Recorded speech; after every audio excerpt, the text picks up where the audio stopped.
Welcome to Gear Grinders. Today we're turning our attention to one of the most popular motocross bikes in the market, the new 2026 Yamaha YZ250. Known for its lightweight agility, powerful two-stroke engine, and race-ready performance, the YZ250 has long been a favorite among motocross enthusiasts. The 2026 model builds on this legacy with refined performance and updated features. Let's take a closer look at what's new and why this YZ250 is more thrilling than ever. Design and aesthetics. The 2026 Yamaha YZ250 arrives with a refreshed motocross-inspired design.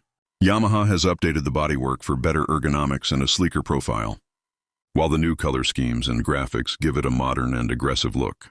Lightweight materials and refined plastics enhance both performance and style, making it as visually appealing on the track as it is functional.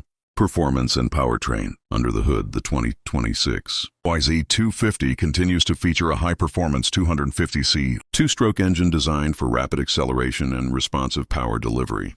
The chassis and suspension have been upgraded for improved handling and stability, allowing riders to tackle jumps, tight corners, and rough terrain with confidence. The lightweight frame ensures superior maneuverability on any track. Safety and technology. Yamaha equips the 2026 YZ250 with advanced motocross technology to enhance control and safety. The suspension is fully adjustable to suit different rider styles and track conditions. Ergonomic improvements and responsive braking provide better control, while durable components ensure long-lasting reliability even under extreme riding conditions. Conclusion. The 2026 Yamaha YZ250 remains a top contender in the motocross world thanks to its perfect balance of power, agility, and race-ready design. Whether you're hitting competitive tracks or off-road trails, the new YZ250 is built to deliver peak performance and excitement.